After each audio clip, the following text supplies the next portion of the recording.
Hello friends, today Chase and I are headed to Sea Mountain. Now, Sea Mountain is a swingers nudist resort here in the valley, and it's really popular with a lot of tourists. So this is my outfit for July 4th.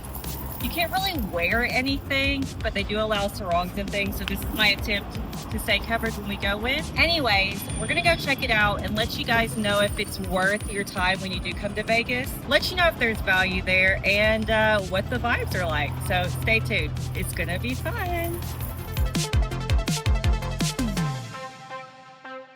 It's been a few days since our visit to Sea Mountain. Let me tell you how it went. Obviously, I know what y'all want to know, but that's gonna be later in the video. And obviously, I can't show you everything we saw. YouTube wouldn't allow it, and Sea Mountain doesn't want the privacy of their members compromised in any way. So instead, I'm gonna tell you how it went, what we saw generally, and what the vibe was like. Also, this isn't going to be a walkthrough of the resort. Michelle Monroe, who has an awesome Las Vegas channel, please check her out, has already done this. Link in the description below for her video on Sea Mountain. Also, another really great couple, Ash and Tanya, they're from the UK. They did a walkthrough of Sea Mountain, link in the description below as well. Today though, I'm gonna give you more of a vibe check to let you know what it's actually like during one of their parties. As you saw from the intro video, I got dressed up to get dressed down. We heard that it was gonna be crowded, so we figured we would get there really early. It opens at 10:30 and we planned to get there around 11. On the way to the party, we stopped at a dispensary to get some legal gardening supplies. We were told that the entire property was 420 friendly and they encourage you to really bring any supplies that you wanted, within reason, of course. The resort doesn't send out the address until you pay for the event and get email confirmation. This maintains integrity for the other members coming and just general privacy for the property itself. Love this, love this, love this. On the morning of July 5th, we got dressed up and headed to the address on our email, which is a very nondescript, regular looking house in a regular Las Vegas neighborhood. It's great. When we pulled up, we saw nothing.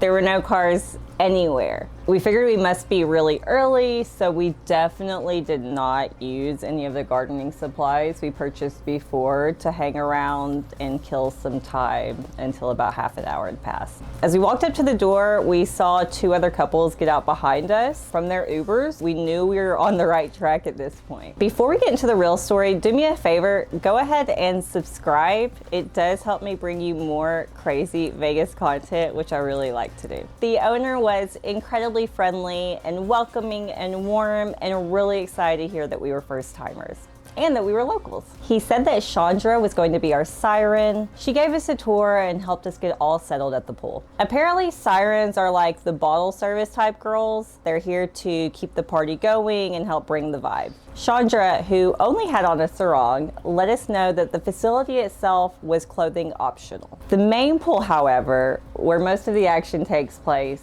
is fully nude, and you're required to be fully nude in the pool area. We walked through the hallway and saw different open and closed playrooms and also a 20-person bed that looked really interesting. There is also this massive custom hot tub that can hold who knows how many people. But with it being 105 already on July 5th, I imagine that bad boy is not in commission until the fall or winter. I pulled this picture off of the Sea Mountain Facebook page, and it's actually a really great representation of the pool area. This is what it looks like. Even though we stalled for nearly half an hour before coming to the actual building, we were still one of the first-ish couples here. With that said, we were able to get really great seating, and this is actually the day bed that we sat in here. Chandra set up our umbrellas, laid out our towels, got ice for our drinks, and answered all of our questions. Then it was time to actually strip down in front of what is now actually quite a few people. Now mind you, all these people were naked themselves, but seeing as we were the new people that walked in, you know, they're also checking this out. So it's like, oh, you see me, I see you. You know, so it's a little bit nerve-wracking. But we did. We stripped down, we got on our day beds, still very much aware though of everybody else's eyeballs still looking at you.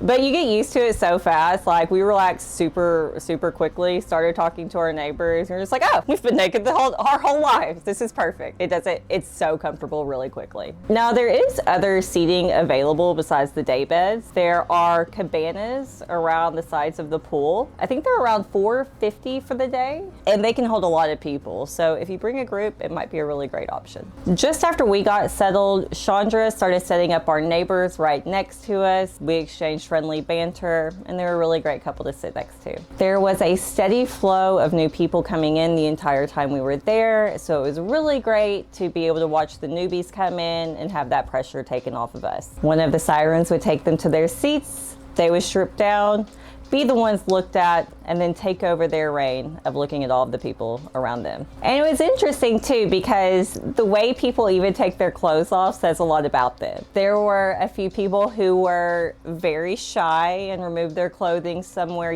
off where it was just them, and then came back at their own pace. Some people ripped their clothes right off and jumped straight into the pool, ready to mingle and, be very social. All different dynamics, and everybody's level of comfort was respected. The main activity that was happening was actually being in the pool or watching what was happening in the pool. About 2/3 of the people were actually in the pool, getting to know each other, mingling, being their flirty selves, and some of the people were putting on shows. So let your mind wander.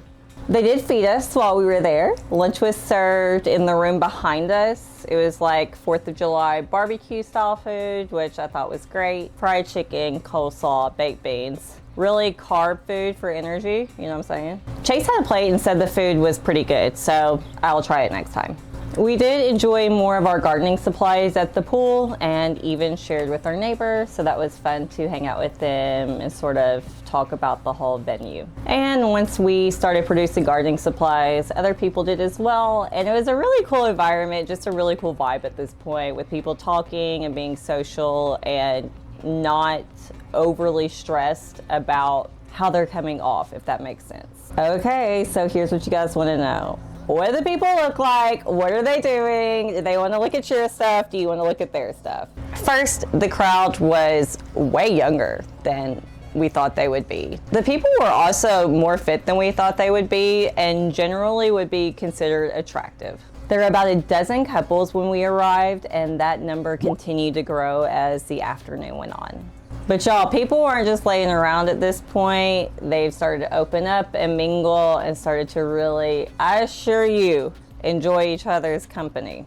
But I'm a baby, and around 2:30 in the afternoon, we decided to go ahead and call it a day. I was getting dehydrated despite us drinking tons of water while we were there, and I needed a nap. Our siren Chandra did remind us that this party was the longest of the year. It was going to run until 1 a.m. and that our wristband was good for all day. She also made sure to let us know that this party, what we were seeing, was incredibly tame to what we'd be seeing around sunset. And we believe her. We will definitely be back for the nighttime party sometime in the future. We spent $249 to actually enter the party and $40 for a 6-month membership, which you have to purchase in order to be able to buy tickets to the event itself. I think the tickets were maybe a little bit more expensive because it was a holiday weekend. We spent another $60 on supplies, BYOB, and a tip for the girls. The good, the bad, and the ugly. What was good about this?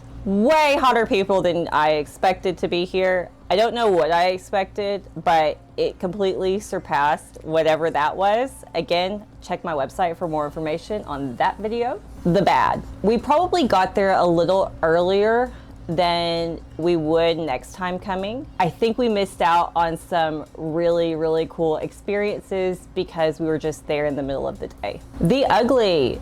If you are not comfortable with people staring at you, this is not going to be the party for you. On that note, y'all, 10 out of 10, we will be back to see Mountain. It was a lot of fun.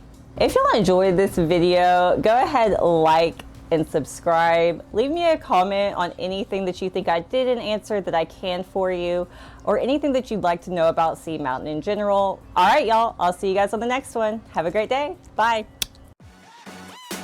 Yeah, you heard about